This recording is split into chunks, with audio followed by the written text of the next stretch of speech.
And so I just felt like encouraging us tonight, I guess, of just going, just look around, man. We're doing awesome stuff.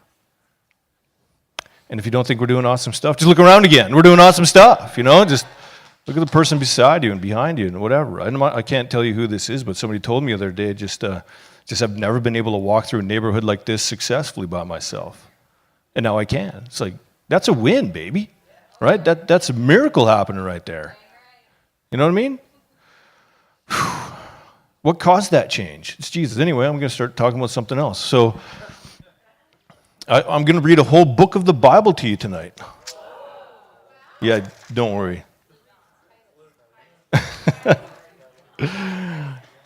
Oh, pretty close. 2 John. All right. 2 John is a whopping 13 verses, people. So can we hang on for a whole book of the Bible here? It's interesting. Obviously, it's interesting to me because I'm talking on it, and there's a few characters in here. I've been just stewing on this for the last, I'm just going to say just over a week. I've just been stewing on this one for a while. Jesus keeps drawing me back into it, and I know why now, and maybe I'll get into that later tonight, but there's a drawing into this thing. It's just a simple book of the Bible. Like when they threw your Bible together, it wasn't just flippantly, let's do this, right? Like everything was carefully considered and thought of. What goes into your Bible, what makes up your Bible. And 2 John, it's 13 verses. They shoved it in there for a reason. And so let's read it tonight. Can we do that? Good, because we're going to. All right, verse 1. The elder, to the chosen lady and her children, whom I love in the truth. Okay, who's it to? That lady has a title? The elder. Yes, very good. The elder, and it is a chosen lady. Is that cool? All right, whatever. That's for another day. Yeah, it's interesting, isn't it? The little things you don't see. It's just stuck there in the 13 verses of one of the 66 books of your Bible, eh? Okay. To the chosen lady and her children, whom I love in the truth, and not I only, but also all who know the truth because of the truth, which lives in us and will be with us forever. Grace, mercy, and peace from God the Father and from Jesus Christ, the Father's Son, will be with us in truth and in love. How many times does he say truth in the first 3 verses? Lots. I think he's got a theme kind of brewing here, hey? It has given me great joy to find some of your children walking in the truth, just as the Father commanded us. And now, dear lady, I'm not writing you a new command, but one we have heard from the beginning. I ask that we love one another, and this is love, that we walk in obedience to his commands. As you have heard from the beginning, his command is that we walk in love. All right, here we go, guys. You ready? Everybody with me? Reading along? Digesting it? What's it about so far? It's about a lady and her children, yeah? And he's commending her for truth and love. Good stuff, eh? All right, here we go. Many deceivers, this is verse 7, many deceivers who do not acknowledge Jesus Christ is coming in the flesh have gone out into the world. Any such person is a deceiver and an antichrist. Ha! Watch out that you do not lose what you have worked for, but that you may be rewarded fully. Anyone who runs ahead and does not continue in the teaching of Christ does not have God. Whoever continues in the teaching has both the Father and the Son. If anyone comes to you and does not bring this teaching, do not take him into your house or welcome him. Anyone who welcomes him shares in his wicked work. I have much to write to you, but I do not want to use paper and ink. Instead, I hope to visit you and talk with you face to face so that our joy may be complete. The children of our chosen sisters send their greetings. All right, that's a book of your Bible. Pretty cool, huh? Here's this issue that John is writing about. And John ain't much of a letter writer, as we know. Yeah, he's got 3 of them, and they're all pretty short. He ends most of them with, hey, check it out. I don't want to write this down. I want to actually meet with you and talk to you. Paul, on the other hand, is a letter writer, as we well know, right? Okay, Paul, come on now. Like as you read his letters, it's kind of like, really? Okay. We're going to keep talking. Okay, all right. Paul is also, one of those people that does like to meet face to face as well. Here's John, who's trying to address the problem that's going on in the land, right?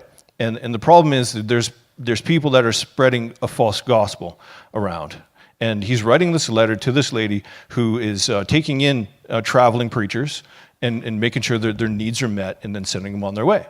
It's kind of like, it's a ministry that's going on here. And so John is writing this lady going, hey, check it out. There's other people that kind of, they don't have this message. In fact, they're deceivers, and that fun little word like we like to throw around, the Antichrist, right? It's all right. That doesn't mean like the horns and the pitchfork and all that. Antichrist. It's just somebody that's anti-God, right? It's against the message of Christ. And he's saying, hey, check it out. These guys are coming in and they're messing stuff up. Just ignore them. Don't put them in your house. Don't feed them. Don't participate in their evil work. Just let them go on by. Like, this is a major problem. This is actually one of the reasons why this little letter is shoved into your 66 books. It's because the problem at the time was Gnosticism, and I know we talk about that a little bit around here, and we're going to talk about it again a little bit. All right, so Gnosticism is this understanding and idea that the spirit's good, the flesh is bad, but there's also a bit of an underlying theme, I guess, of just the nature of Christ. The Gnostics, what they believe is that the Spirit of God actually came on a dude named Jesus at the baptism, floated on him and just possessed him, right? And then all the way up until the time he was on the cross, and then when he said those words, that he gave up his spirit went away from him, and then his body physically died, yeah? And so that's a part of the Gnostic teaching, right? Where it's just this floating, disembodied spirit, right? Just happens to fall on this dude named Jesus and leave when it was convenient to leave, yeah? Yeah? Okay, whatever. And it's still going on today. That's it, because they don't, Gnostic teaching, Antichrist teaching would be that Christ is not alive in the flesh today. So this is what actually makes you a Christian, everybody. Hopefully we know this already, that we believe that Jesus Christ is in the flesh today. He just is with us, right? Like he's rose again from the dead. Yes? Yes. All right. Everybody agree on that? Good. If you don't agree on that, we'll pray. All right. This is actually what makes you Christian. There's people running around spreading this just crazy ideas. This is the point of John writing this letter. Hey, check it out. There's people with crazy ideas that are actually against God. Don't listen to them. And obviously, tonight, what the point I'm going to try to make is like, what are we actually listening to? Do we need John to also write us a letter and say, hey, check it out. There's some crazy stuff going on around you. Please don't let it into your house. Don't let it into yours. Don't even entertain it. Just let it walk on by, because this craziness is going to start to deceive us. We live in a crazy time where if we... All right, back then, they get a letter, special, right? And right now, it's like, how much garbage information can you find right now? You know? And it's just in the airwaves. Like, I just have to log this puppy on here, and all of a sudden, I'm hearing crazy, stupid ideas. But how do we know they're crazy and stupid? Yeah, like that's what the letter starts with, right? Hey, check it out. You know the truth. You've encountered the truth. What is the truth? The truth is a person. His name is Jesus, right? And so they've encountered the truth. But check it out. This is what John actually says to this lady right here in verse chapter 8. Let's go there. He says, watch out that you do not lose what you have worked for, but that you may be rewarded fully. Right? And so they've encountered the truth. But check it out. This is what John actually says to this lady right here in verse chapter 8. Let's go there. He says, watch out that you do not lose what you have worked for, but that you may be rewarded fully. What an interesting thing to say, right? Because still, it's one of those truths that we still have to sink in. Like, this is John. This is the dude that walked with Jesus. This isn't just some other John guy, right? This is the dude that walks with Jesus. And like he understands and knows who Jesus, and he just drops this nugget on this leader right here. Watch out that you do not lose what you have worked for, that you might be rewarded fully. How do you lose what you've worked for? All right. First of all, you have to understand that we have worked for something. Have you actually worked to find out what the truth really is? This is what this lady has done, and John commends her for it. Hey, check it out. You have worked to find the truth. Have you guys worked to find the truth yet? Or are we just continuing to go along in this Gnostic idea of whatever pleases me is cool? Because ultimately, the baseline of Gnosticism is selfishness. It says, I can do whatever I want and get away with it. Because after all, the flesh is bad, the spirit is good. My spirit's good because it's going to heaven. My flesh is bad, so it's going to do whatever it wants to do. I'm good no matter what, right? That is absolutely insane and is what the church is filled with today. I can do whatever I want. I can do whatever I want because Jesus has come to save me. Have you worked to find the truth yet? Because check it out, if you get another thought that flies between your ears, that means you can actually lose what you have worked for. Another thought that says Jesus isn't actually who he says that he is. You can lose what you've been working for. And so there has to be a little bit of pressing on this one. Do you know what is true, and will you still work to find out what is actually true or not? Will you test these things to make sure they're actually lining up with what Jesus says, who he is? So John helps this lady out just a little bit, right? This elder lady. In verse 9, it says, anyone who runs ahead and does not continue in the teachings of Christ does not have God. Should we read that again? I like that. Anyone who runs ahead and does not continue in the teachings of Christ does not have God. Whoever continues in the teaching has both the Father and the Son. Jesus is the key to this. You guys getting this when you're reading this? Jesus is the key to this. If you have this, don't run ahead. Park where you're at. And if you have Jesus, you'll have the Father as well. Isn't that great? Because I've heard some crazy stuff of going like, well, yeah, we've chilled out on Jesus for a while, but then, we've moved on from that.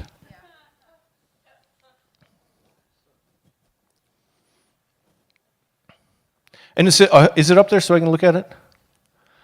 Anyone who runs ahead and does not continue in the teachings of Christ does not have God. That's a little fruit to look for on your tree, huh? All right, part of the Gnostic teaching was, Jesus was a great launching pad for us, but there's more to get now. Yeah, I got Jesus, but then I can go get some other stuff.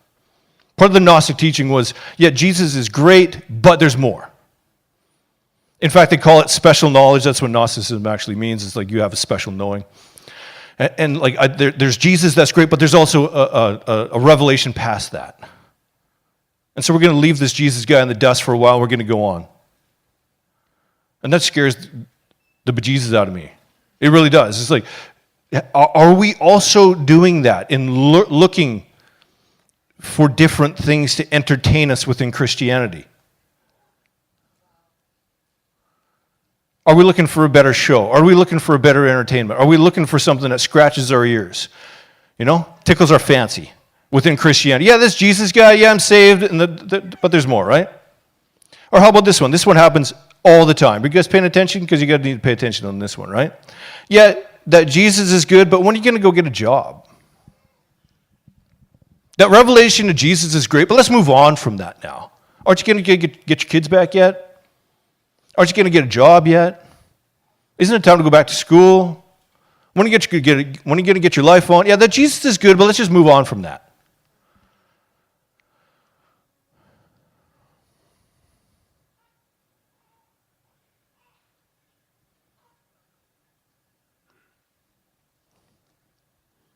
I think we got to just chill out on Jesus for a while. Would you agree with this? Like, this isn't an awesome, crazy thought here. This is normal Christianity right here, guys. And it seems like a lot of our work around here is starting to pull people back to Jesus. Going, whoa, you're running off a little bit there. Let's come on back. Do we even know the teachings of Jesus?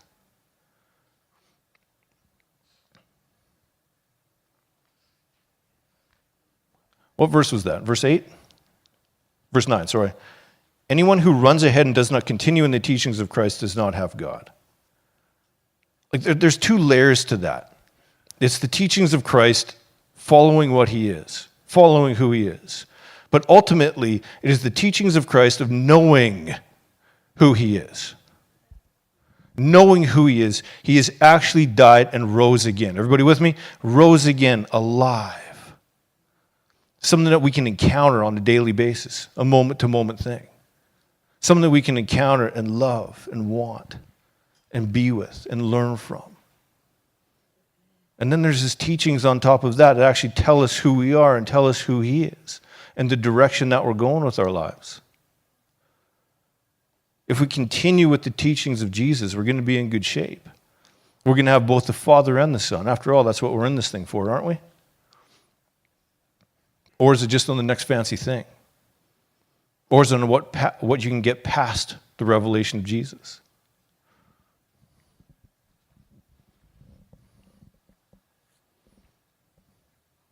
Paul has the same problem, right? Paul encounters the same crazy thinking in the church in Galatia, right? So we find this in Galatians, and this is in Galatians chapter 1. Where is Galatians? Let's find it. Because, John's kind of nice, just writing to this lady, hey, check it out, these people, kind of don't house them, move on. And Paul's very much like Paul. And Paul just lets her rip. You're like, okay, I know where I stand. Thank you very much, Paul. All right. So this is Galatians chapter 1, verse 6. I'm astonished that you're so quickly deserting the one who called you by the grace of Christ and are turning to a different gospel, which is really no gospel at all. Evidently, some people are throwing you into confusion and are trying to pervert the gospel of Christ.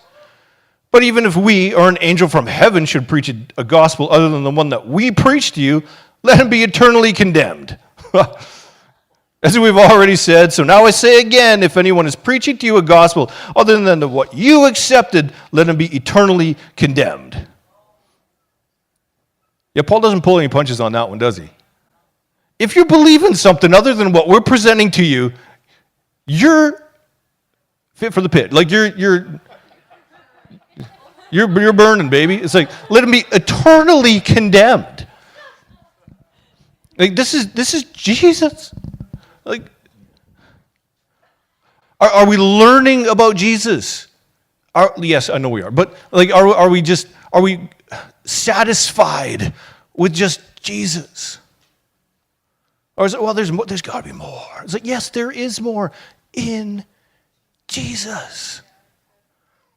I think you're turning away from this thing that we have presented to you, Christ, as Son of God. Died and rose again, forgiveness of sins, eternal life. If you've turned away from this thing, you're messed up. You're going nowhere but hell. Let him be eternally condemned. Woo! That's just a butt kicker, isn't it? So anyway, are we actually focused on knowing the truth, finding the truth, going after what Jesus says, and having everything in that vein of going, I am this direction. I'm going with Jesus. I know what the world says. The world is going to start to tell me all sorts of garbage, right? Like, once again, this has so much garbage on it, you better know which direction you're going in. I got this app on here. It's like it's Apple News, right? And I subscribe to a bunch of these news things, and like I get lost in the swamp pretty easy, man. I'm just going, what are people thinking? Like, how is this true? Who made this true? Who made this the thing that is actually true nowadays, right? The stuff that, like, I'm not that old, right? Kind of old, but not really. But like the stuff that we get, like that you can actually get away with, right? Putting in front of people's faces, you would never get away with 30 years ago. I don't know past that because I'm not that old. But it boggles the mind, right? Like, how is this true? Where did this come in as acceptable? Who made this as the platform that we're going to stand on? Who invited this confusion into the world, right? And I'll tell you who invited the confusion into this. It's the church. Because the church doesn't know which leg to stand on. Because this is 2 John, what we just read, that was like brand new baby, and they're already confused.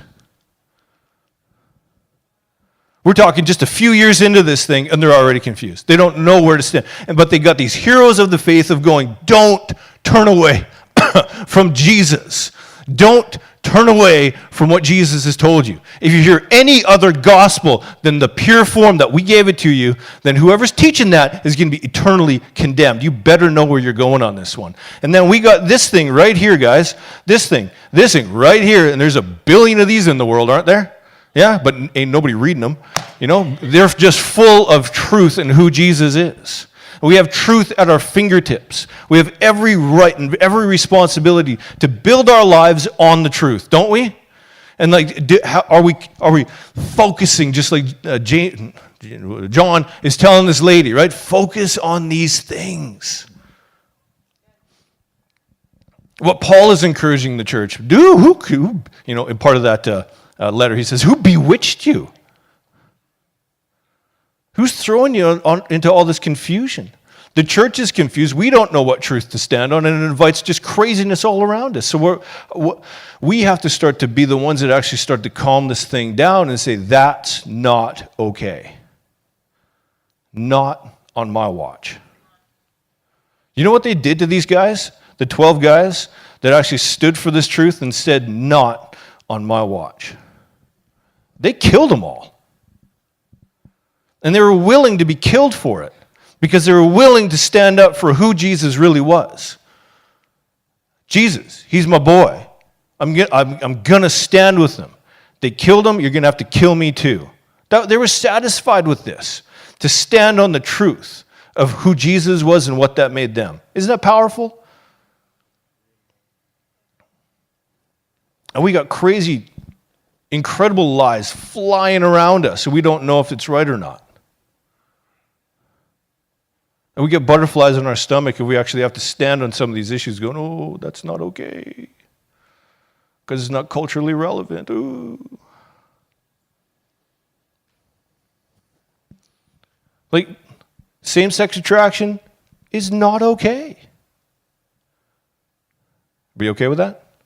You don't have to be. I'm just shooting truth. And it's something that we have, me and Steph anyway, have really run into in the last, I'm just going to say 5 years, man, as we deal with and counsel individuals. I was like, who told you that this was okay? And like, I don't really have to go very far to find out.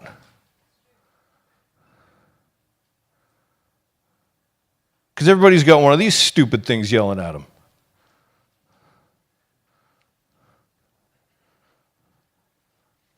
Rather than just digest some of this.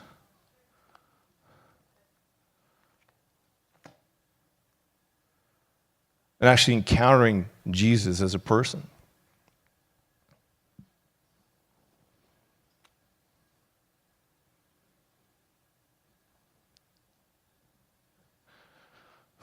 The truth of who Jesus says that we are. Are you allowing that into your house? And this is why I've been churning on this over and over, the 2 John thing. There's some serious lies going on inside of my brain, right between my ears, that I'm allowing into my house. Everybody with me? Where I have decided that I know better. Where I have decided that I'm just going to continue to parrot the lies that have been told to me my whole life. Rather than to really evict them, right? And say, hey, check it out. Thanks for coming towards my house, right? I really wish I could do something nice for you, but get lost. Because you got nothing. I'm not going to add to this craziness anymore. I'm not going to participate in the functioning of this lie anymore. You need to continue to move along. You need to be evicted. And we need to start to really know what the truth is, focus on the truth, understand the truth. As much as we need to actually focus and understand the truth of who Jesus is and what he says, just as functioning Christians, we also have to believe and understand what he's saying about us. And focus and churn and digest that. The stuff that flies between our ears is not okay. And we have to be those people that John is writing to and saying, hey, check it out, this wrong thing is coming your way. You need to identify it and you need to evict it. Get along. Because what it's going to start to do is start to wear us down where we believe something other than Jesus, and we're going to look past Jesus, and we're going to look past what he can actually say for us, and we're going to start to create untruths in our lives and start to mimic and parrot those things. I'm 40 years old. I'm 40 years old, all right? Whew, all right.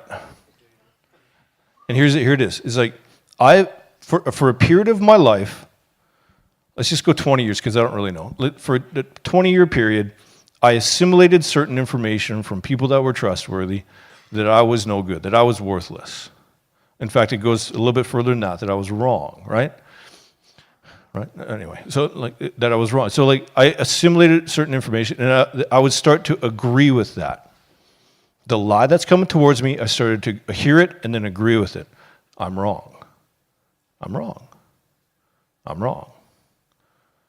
I have a hard time speaking because I'm very cautious of what I say because I got this lie that continues to fly around in my head that says what you say is wrong. And that hasn't been said to me, and I'm going to go for the other 20 years of my life. Everybody with me? So let's just say 20 years I've assimilated and echoed that one in my brain. These other 20, nobody said this to me, but I've just decided to be a parrot and start echoing this lie that no longer is told to me, but I've just picked up their charge. You know what I mean? I've just said, you don't even have to be here. I'll just hold your picket sign. I'll just do it for you. You're wrong. And I start participating in this lie. I start participating in this rhythm of wrongness, right? Where it's not even part of my external surroundings anymore. It's just, I own it just right here. And if I own it right here, it trickles into everything else, doesn't it? And I seriously believe that this is part of what John is writing to this lady with, right? I'm going, hey, check this truth, park on the truth. Please know the truth. Don't get off this truth. This is about Jesus. Don't go anywhere else. Just know what Jesus says. And that's where we have to get, and that's where I have to get, of just continuing to know and focus and repeat truth. Because I've repeated a lie for a long time, and it had great effect in my life. Well, imagine if that same repetition of truth would have equal amount of effect. And so now every time that I encounter that lie, I have to encounter it with the truth. Because truth is way more powerful than the lie. And so now I need to start being a parrot of that truth and start telling myself that truth because this thing needs to get straight again. Are you guys with me on this? It's a matter of the focus. What focus do you have? Who has bewitched you? Who has caused confusion in your life? Most of the time, it's us because we think we know better. We have a form of Gnosticism without calling it Gnosticism because that would be crazy. But we have a form of Gnosticism where we say, I know better. Yeah, this Jesus guy, he got me to heaven and all that stuff. That's cool. But now we got to move on, right? Now it's time for school. Now it's time for jobs. Now it's time for families. Now it's time for blah, blah, blah, blah, blah, right? Rather than actually focusing on the true nature of Christ. And who is Christ? He's the King.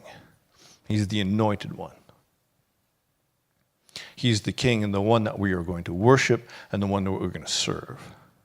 And he says several times in this puppy right here, right? He says, why do you call me Lord and don't do what I tell you? Old and New Testament, he drops that little nugget on him. Oh, you calling me Lord, are you? Then why don't you follow me? So who is Jesus? Who is Jesus? Is Jesus just a sweet revelation we had one day? Cool, going to heaven when I die. Now it's for me. Now it's for me. Now I need to be my kingdom. Going after what I need. After all, he knows the desires of my heart.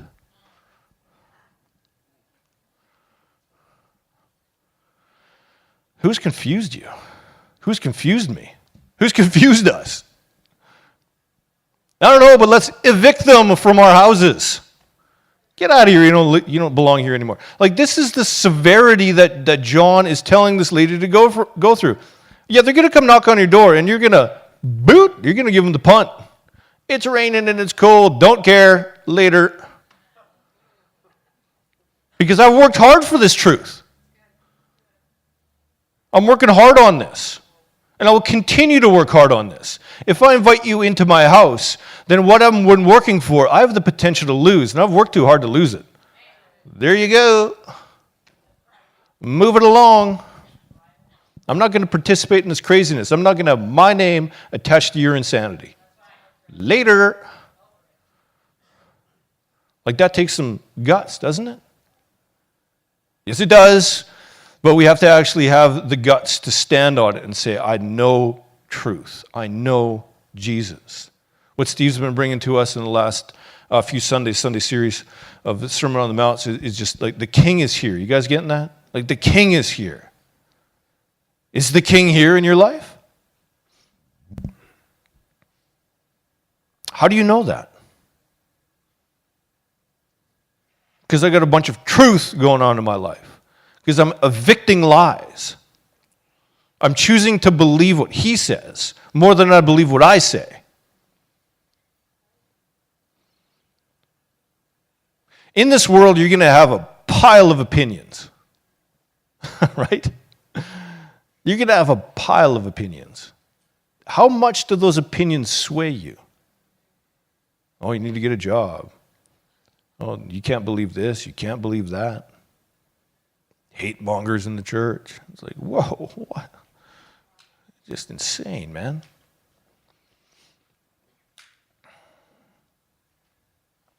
You can have a pile of opinions.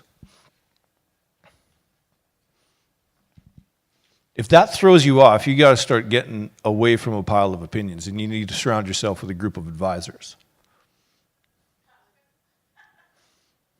Get yourself away from crazy opinions and get yourself with a group of advisors who know where they're going, who are confident in evicting people, evicting thoughts, and evicting lies.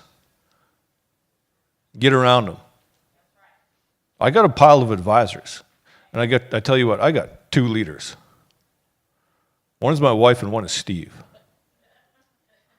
I got a bunch of advisors, plenty of opinions, and very few leaders. Because I need to build my life on truth. And I need my leaders to come and say, this is the way. If that's the way, then that's where we're going. And I know I'm going to hear opinions around me say otherwise. And I got to not listen to them, and I need to listen to leaders. You're so lucky you're here tonight. I don't care what you say. Like, this is good stuff, man.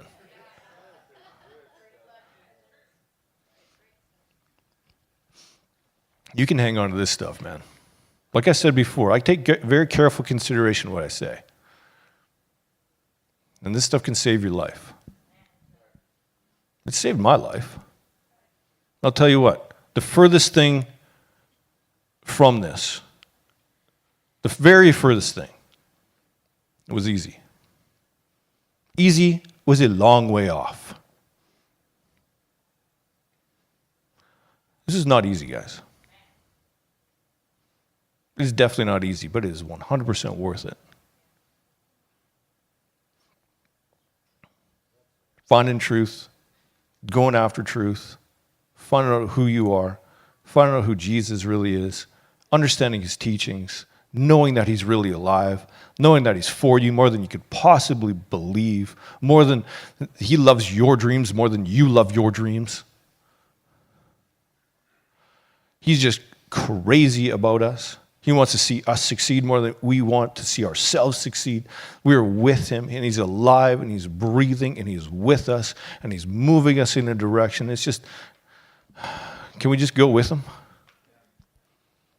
Can we just go with him? I tell you what, like, it's not easy. Last time I was with you guys, it was pick up your cross and follow me. Like, what? Right? It's like, that's not an easy statement. Death is involved in this process. You're good? I don't know. But I'm with you. Who's caused this confusion in our lives? Let's just silence the confusion. I've been with a lot of people who've just, I don't initiate this one. They just come up to me and say, I just deleted Facebook off my phone. I'm like, hallelujah. You're going to be bored to death now. Because the amount of time that we just obsess with lies.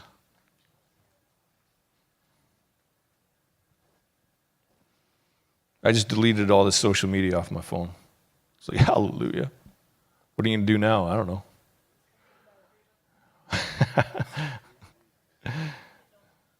There's a pursuit after Jesus that is necessary. Even if you can't do that, just do something like go to bed early, 20 minutes early, 30 minutes early, just to have purposeful time alone with Jesus. Jesus, I want to know you.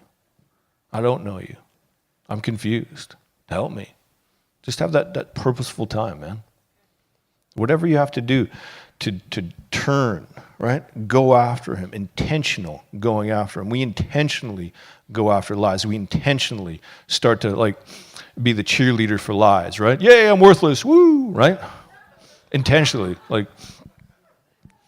I don't know many people that can look at themselves in the mirror and go, hey, ain't nothing wrong about you. Woo. I know very few people that can do that. Donnie can do that.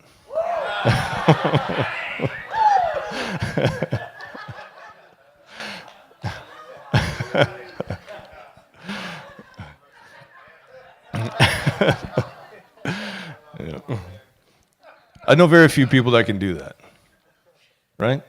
Because we're addicted, we're just so stuck on lies. And we have to start to switch this thing around and start to get some truth rolling between our ears, yeah? Yeah, who is Jesus? Who is Jesus? What is this thing? Is this even right? Is this thing actually going the way that we want it to go? Who's going to make a stand? Is it me? Do you want me to do this? Is this where I'm going to make my stand? Is this where I'm going after this thing? What about fame? What about fortune? What about money? What about careers? Well, what about Jesus? Let's go after Jesus. Let's just go after Jesus. And all that stuff might be in the cards. I don't know. But I'll tell you what, Jesus, that's the guy, man. Let's go after him. Knowing what he says. Knowing what that makes us. The lies in our heads about who we really are. Can we run away from those fast enough? They're hard to run away from, aren't they? But we got to. We got to. Who's taught you a gospel different than the one that was first presented to you? Well, let him be eternally condemned. That's awesome. Right? I read that. I was just like, that's so cool. Right? That Paul has the confidence in knowing the truth. And if he has that confidence, I can have it too. Can you have it too? Yes. Yes. Yes. All right, just a few more words. Can I have a few more minutes? Be on guard for comparison. Comparison is going to immediately lock you into not good enough. And when you got not good enough around, that cheerleader of lies is right there, right? Not good enough, right? As you compare your journey to somebody else's. Well, how do you know? You might have only got one talent, and they got 5. That's Jesus' problem, not yours. Your problem is to do good with what he's given you. Own it. Own it. Like if you got one talent, make sure that you are the best one talent person out there. Not the fact that don't have 5. Oh, I don't have 5. You got 1, grip it and rip it. Let's go. Quit boo-hooing that you don't have 4 more, right? You weren't meant to have 4 more. Couldn't handle it.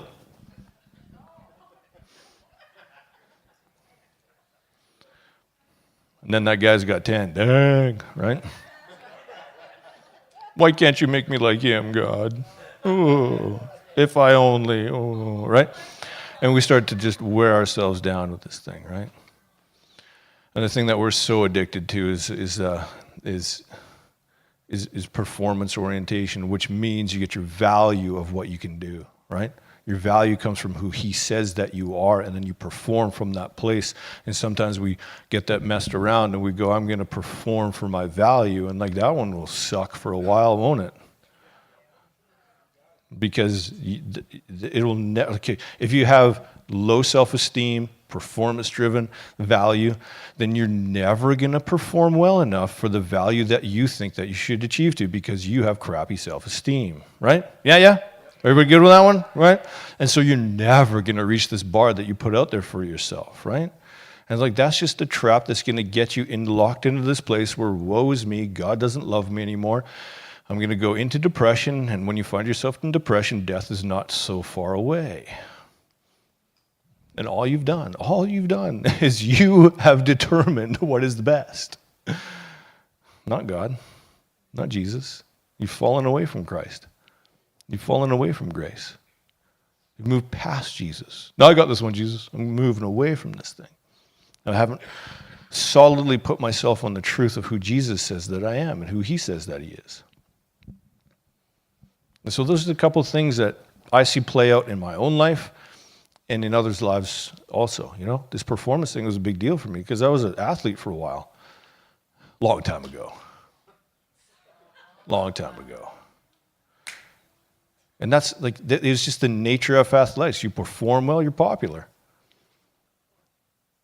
I was this tall, 14 years old, the worst acting you've ever seen, and 145 pounds. I was like a freak show, man, right? I had no friends, right? Unless you got me on the ice. You put a pair of skates on me, and I'd whoop you, right? And I had respect for that. And so I was Mr. Popular around the athletic places, right? Because whatever, I'm better than you. Ha! Right? And so that fed this thing like my performance determines value, because like that's the only value that I would get. And so that it takes a while to come out of that, right? You just feed those lies, right? And this moves into work, and this moves into relationships, and this moves into friendships and all this crazy stuff, man. And it takes you away from the truth. Who determines your value? Jesus does. We got this cross right here reminding us of the value that we have. We were worth God in the flesh, sacrificing everything. It's pretty awesome, isn't it? Value. Truth. That's the stuff that we need to just start to turn over in our brains a little bit more, right? Who are you, God? Why do you value me so much? How do you love me so much? What is this thing, Christianity? Are you alive? Come and visit me then, right? Like, where are you? Let's worship you. Let's do something. Let's just focus on you, Jesus. And the more that we focus on him, the more truth gets in our brain. And we have to start to honor that truth, identify the lies that are coming towards us, and really just honor that truth. And it's kind of a mental thing that, a mental trick that we can do is every time you hear that lie, you repeat the truth. And all of a sudden you'll be telling yourself the truth as much as you're hearing the lie, but truth has way more power. And all of a sudden that truth is going to start to drown out that lie. Yeah, and so you start to park yourself on truth.